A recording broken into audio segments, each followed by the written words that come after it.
بسم اللہ الرحمن الرحیم۔ السلام علیکم دوستو، کیسے ہیں آپ سب؟ امید کرتا ہوں خیریت سے ہوں گے۔ اللہ تعالیٰ آپ کو ہمیشہ ہنستا مسکراتا رکھے۔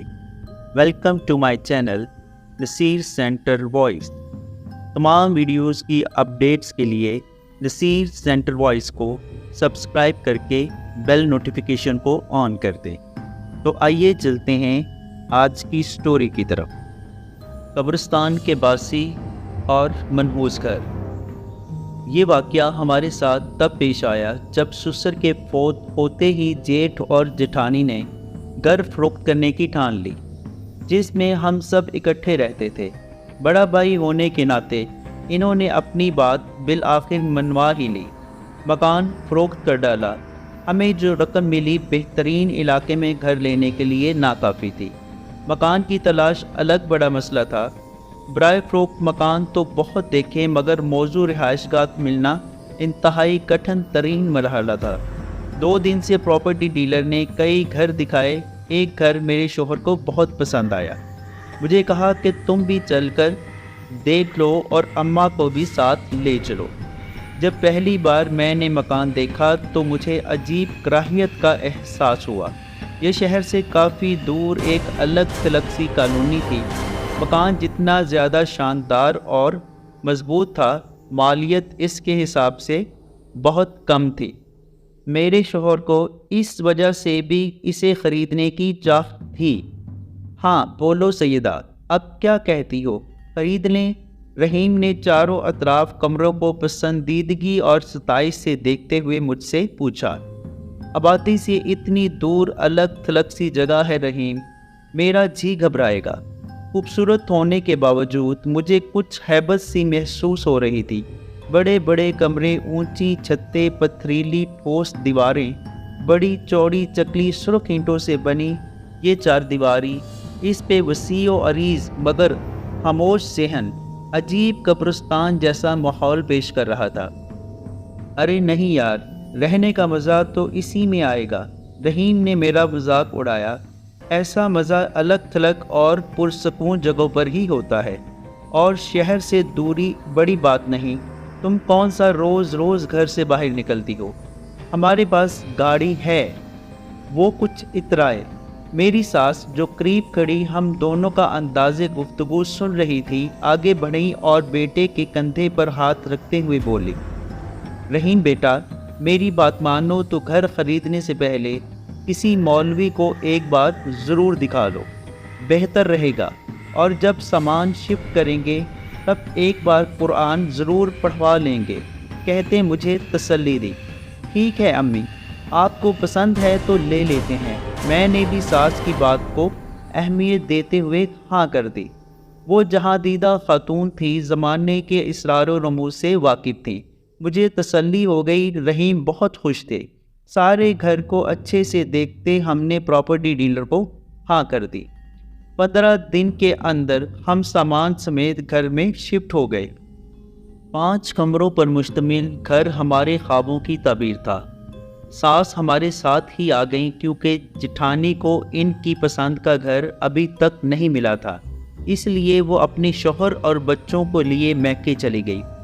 ہماری گلی میں ابھی 2 ہی گھر بنے تھے، باقی گلی میں پلاٹس ٹکڑوں کی صورت میں چھوڑ دیے گئے تھے، جبکہ دوسری گلی خوبصورت مکانات سے مکمل ہو چکی تھی۔ بچوں کے اسکول بھی زیادہ دور نہ تھے اور خریداری کے لیے مارکیٹ 20 منٹ کے فاصلے پر تھی۔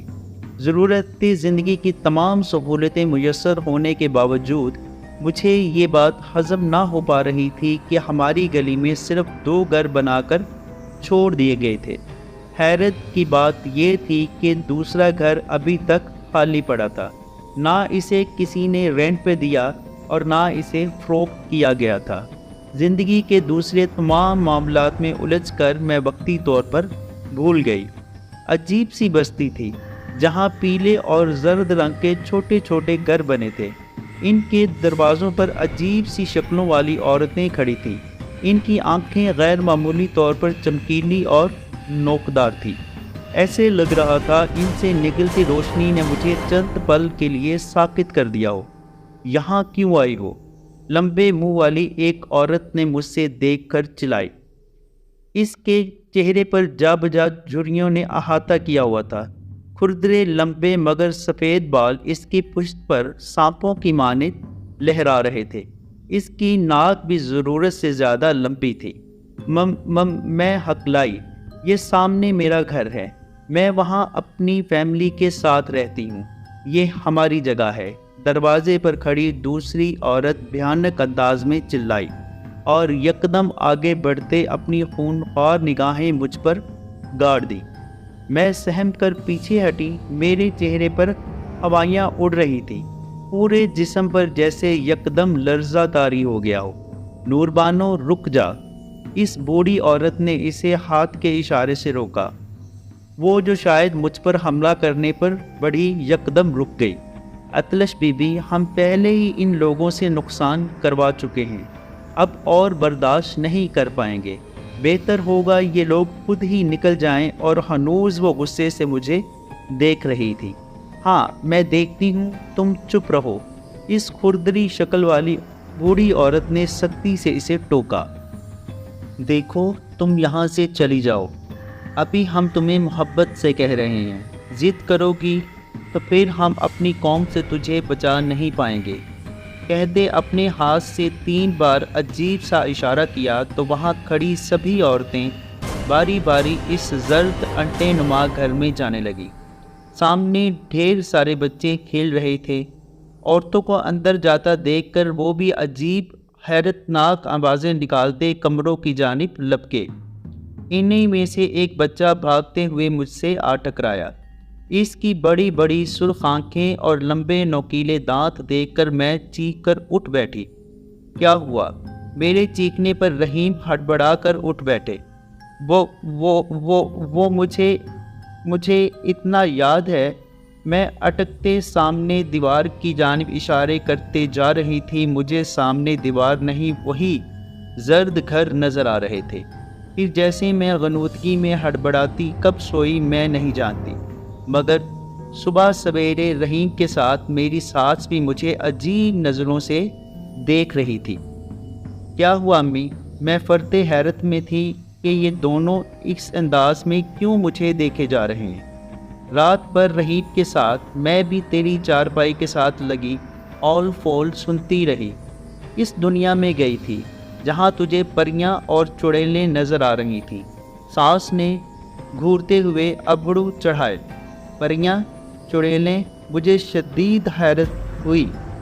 ہاں، پریاں اور چڑیلیں، ساس نے اور تیز آواز کے ساتھ ابرو کھینچے۔ امی جانے دیں، شاید یہ خواب میں ڈر گئی تھی، مجھے لگتا ہے اسے یاد نہیں۔ رحیم نے میرا دفاع کرتے ہوئے امی کو بہلایا۔ اور حیرت کی بات یہ تھی کہ مجھے کوشش بسیار کے باوجود کچھ بھی یاد نہیں آ رہا تھا کہ آخر ہوا کیا تھا۔ اس اسنا میں رحیم نے مجھے کچھ رقم دی کہ بچوں کے لیے نئے اسکول کی یونیفارم لانا ہے، تم امی کے ساتھ مارکیٹ چلی جانا، مجھے آج کچھ ضروری کام ہے۔ میں نے جی اچھا کہتے ہوئے رقم تھام لی اور ناشتہ بنانے اٹھ کھڑی ہوئی، جبکہ امی وقفے وقفے سے کن اکھیوں سے مجھے دیکھ رہی تھی۔ مارکیٹ میں آج رش ضرورت سے زیادہ لگا تھا، شاید موسم کے اثرات تھے، کیونکہ گرمی جا رہی تھی اور ایسے موسم میں شاپنگ کا اپنا ہی مزہ ہوتا ہے۔ امی نے اپنے لیے نئی شال لی، میں نے دونوں بچوں کے لیے یونیفارم کے ساتھ نئے جوتے بھی لے لیے اور اپنے لیے ایمبرائڈری کا بے حد نفیس سوٹ پسند کرتے ہوئے اب بھاؤ تاؤ کرنے لگی۔ تم سے کہا تھا نا کہ یہاں سے چلی جاؤ، لگتا ہے تم لوگوں کو سبق سکھانا پڑے گا۔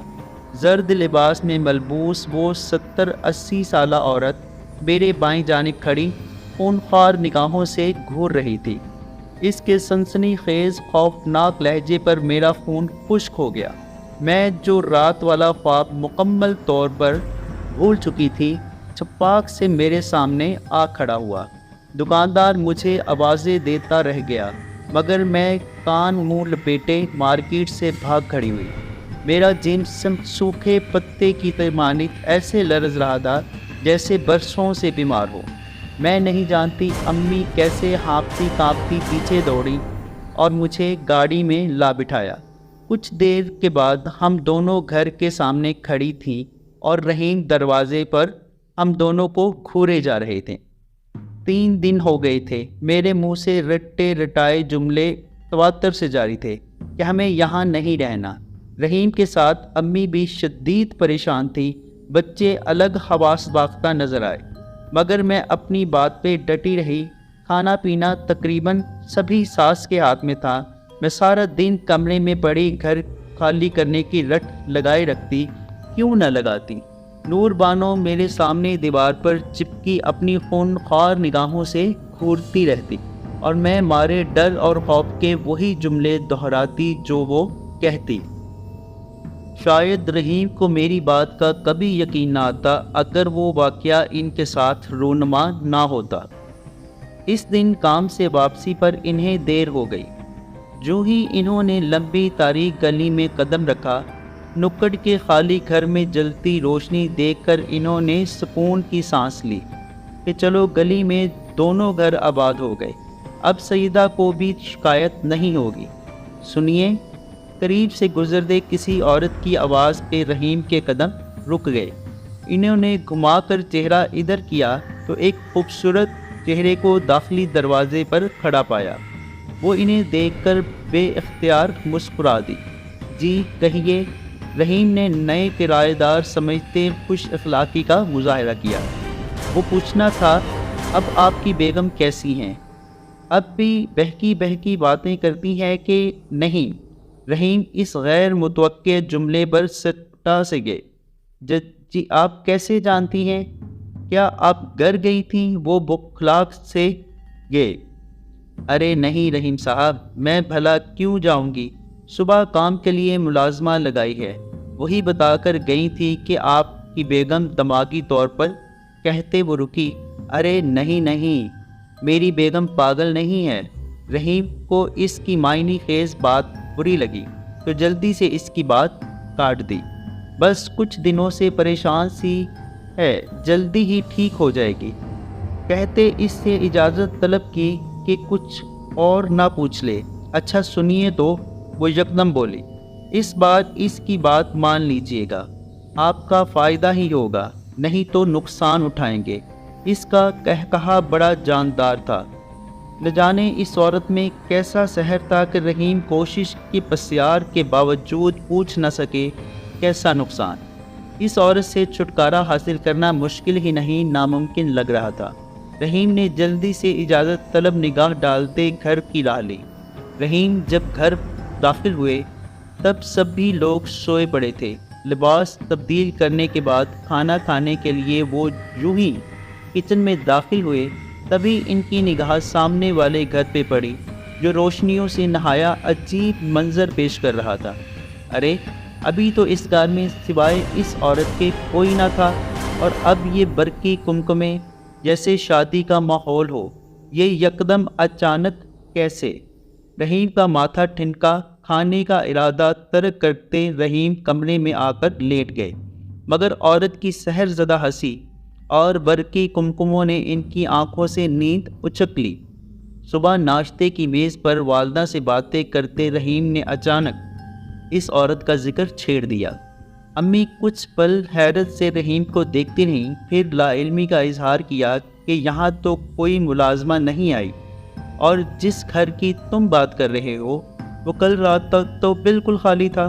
کب ہمسائے آئے، کب سامان، وہ کچھ نہیں جانتی۔ میں بھی آنکھیں کھولے گم گم کیفیت میں ان کی باتیں سن رہی تھی، مگر کچھ کہنے کی پوزیشن میں نہ نہیں تھی، کیونکہ نور بانو اب بھی میرے سامنے کھڑی مجھے گھور رہی تھی۔ اس دن حسب توقع رحیم خاموشی سے ناشتہ کر کے باہر نکل گئے۔ ساس نے کچن سنبھال لیا اور میں نے گھر کے دوسرے انتظامات 3 دن بیڈ ریسٹ کر کے تھک چکی تھی۔ سوچا اب گھر صاف کر لوں۔ حیرت کی بات یہ ہوئی کہ نور بانو جو ہر وقت ہر جگہ مجھے نگاہوں کے حصار میں رکھے ہوئے تھی، آج غائب تھی۔ موقع کو غنیمت جانتے ہوئے میں گھر سے متوجہ ہو گئی۔ ابھی دوپہر کے 2 بجے تھے کہ رحیم غیر متوقع طور پر ایک شخص کو لیے گھر میں داخل ہوئے جو ایک پختہ عمر کے شخص تھے۔ چہرے پر لمبی بارش داڑھی، سر پہ سفید ٹوپی۔ ان کے آنے سے گھر بھر میں خوشبو سی پھیل گئی۔ ان کا آنا ہمارے لیے اچنبھے کی بات تھی۔ ساس ظہر کی نماز ادا کر رہی تھی اور میں بچوں کو کھانا کھلا کر ہوم ورک کروا رہی تھی۔ رحیم، گھر والوں کو یہیں بلا لو تاکہ سب کو ایک ہی بار دیکھ لوں۔ تسبیح کو ہاتھوں میں گھمائے وہ صوفے پہ آلتی پالتی مارے بیٹھ گئے۔ ٹھیک ہے، ابھی بلاتا ہوں، کہتے رحیم سبھی کو بلانے دوڑے۔ کچھ ہی دیر میں ہم سبھی اس بزرگ کے سامنے بیٹھے تھے جبکہ وہ آنکھیں بند کیے کوئی ورد پڑھ رہے تھے جو ہماری سمجھ میں نہیں آیا۔ کیا نام ہے تمہارا؟ انہوں نے اپنی سرخ نگاہیں مجھ پر جمائیں جبکہ میں باقاعدگی سے ان کی نگاہوں میں گھور رہی تھی۔ شاید میں نادیدہ طاقت کے زیر اثر تھی، پھر جیسے میں ہوش و خرد سے بیگانہ ہوتی چلی گئی۔ جناب، یہ میری بیوی ہے، اس کا نام سیدہ ہے۔ اچانک رحیم بوکھلا گئے۔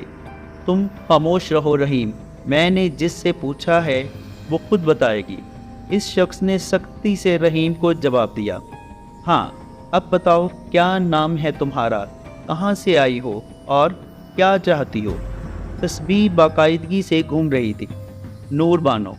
سرسراتی آواز پہ رحیم اور اس کی ماں نے سیدہ کی جانب خوف سے دیکھا۔ اس فیملی کو کیوں تنگ کر رہی ہو؟ چاہتی کیا ہو؟ ورد کرتے ہوئے سوال دادا گیا۔ یہ میرا گھر ہے، میں یہاں اپنے بچوں کے ساتھ صدیوں سے رہ رہی ہوں، مگر یہ لوگ یہاں پر قابض ہو گئے ہیں، میں کسی بھی صورت یہ برداشت نہیں کروں گی، وہ غصیلے لہجے میں بولی۔ مگر اب یہ گھر ان لوگوں نے خرید لیا ہے، تو اب یہ گھر ان کا ہوا، تم اب یہ جگہ چھوڑ کر جا سکتی ہو۔ بابا جی نے تحکم سے کہا۔ نہیں، ہرگز نہیں، میں یہ گھر کبھی نہیں چھوڑوں گی، اور اگر یہ لوگ یہاں رہیں گے تو انہیں بھی مرنا ہوگا جیسے ہم سب یہاں رہتے ہیں۔ کیا مطلب؟ بابا جی کی تسبیح پہ گھومتی انگلیاں پل بھر کو رکی۔ وہ ایک دم ہنسی۔ اتنے بڑے عالم ہو ابھی تک نہیں جان پائے کہ ہم یہاں کیوں رہتے ہیں اور کیوں کسی اور جگہ پہ نہیں جا سکتے؟ وہ گھوری۔ اس کی بات پہ بابا جی آنکھیں بند کیے مراقبے میں چلے گئے۔ کافی دیر کے بعد آنکھیں کھولی تو نور بانو جا چکی تھی۔ انہوں نے لمبا ہنکارا بھرا اور رحیم کی جانب دیکھتے ہوئے بولے، تم لوگوں کو یہ گھر چھوڑنا ہوگا۔ رحیم، جس پراپرٹی ڈیلر نے یہ گھر بیچا ہے وہ بخوبی جانتا تھا کہ یہ جگہ کون سی ہے، کیوں نہیں لیتے؟ ساس ہڑبڑائی آواز میں بولی۔ بی پی، یہاں پہلے قبرستان تھا، چند قبضہ مافیا نے اس جگہ پر قبضہ کر کے قبروں کا نام و نشان تو مٹا دیا، مگر جو نیچے دفن ہیں انہیں کیسے غائب کرتے؟ اس لیے بہتر ہے جلد از جلد یہ گھر چھوڑ کر چلے جاؤ، نہیں تو کوئی بڑا نقصان ہو سکتا ہے۔ بابا جی کچھ دیر بیٹھے عمل کرتے رہے، پھر ہمیں گھر خالی کرنے کا کہہ کر چلے گئے، جبکہ ساس نے ان کے جاتے ہی بوریا بستر سمیٹا اور ہم سب کو لیے اپنے بھائی کے گھر آ گئیں۔ 2 ہفتے سے ہم یہیں ہیں۔ اب مجھے نور بانو نظر نہیں آتی، شاید وہ یہی پیغام دینے کے لیے مجھے نظر آتی تھی۔ ہم انسان ہوتے ہوئے اپنے فائدے کے لیے جھوٹ بول کر کسی کا بھی نقصان کرنے کو نہیں چوکتے، جیسے پراپرٹی ڈیلر نے جھوٹ بول کر گھر بیچا۔ اب اسی گھر پر برائے فروخت کا بورڈ لگا دیا گیا ہے۔ اب جب تک وہ فروخت نہیں ہوگا تب تک ہمیں یہیں رہنا ہوگا۔ جی تو دوستو، اگر آپ بھی اپنے یا اپنی پیاروں کے ساتھ پیش آنے والے ناقابل فراموش واقعات کو شیئر کرنا چاہتے ہیں تو مجھے اسکرین پر موجود واٹس ایپ نمبر پر شیئر کریں۔ میں آپ کی سٹوری کو ضرور اپنے چینل پر شیئر کروں گا۔ شکریہ۔